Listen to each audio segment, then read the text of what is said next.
All right, I'm the Flat Rate Master, and today we're talking about why you should own cheap tools, and not for the reasons you think.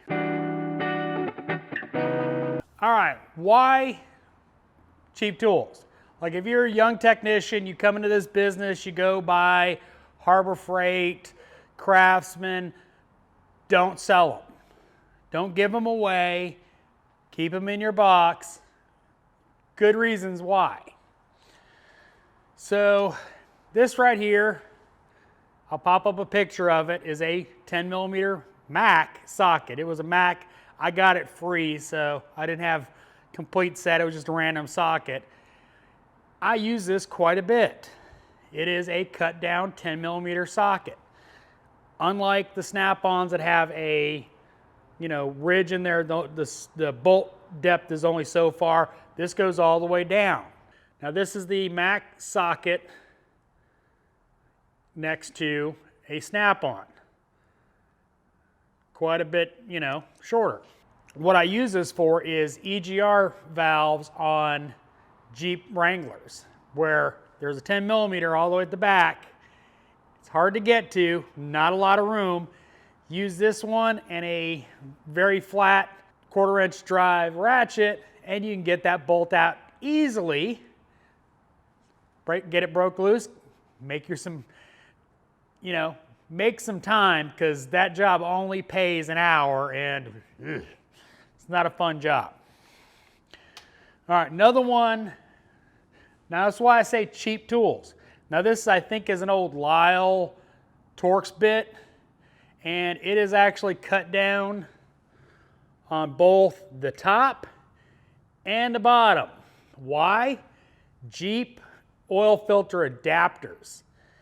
They used to leak at the adapter O-ring, and they were wicked tight and not a lot of room.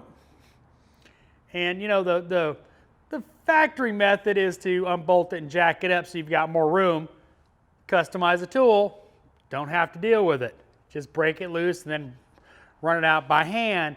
But that's why I have this, is because I used to do them quite a bit because they used to leak a lot. And they're a good bit shorter than a stock size socket. Now you can also knock this out and try to, knock the bit out and try to use a wrench to break it loose as well, but just an idea. I don't see them much anymore. Now I also have T25, itty bitty little thing that I have ground down on both the face, the tool side, and the bottom, so I could fit in some certain places. Now I don't even remember what I did this for, but it was needed.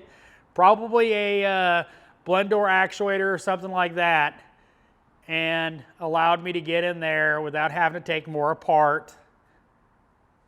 Cheap bits.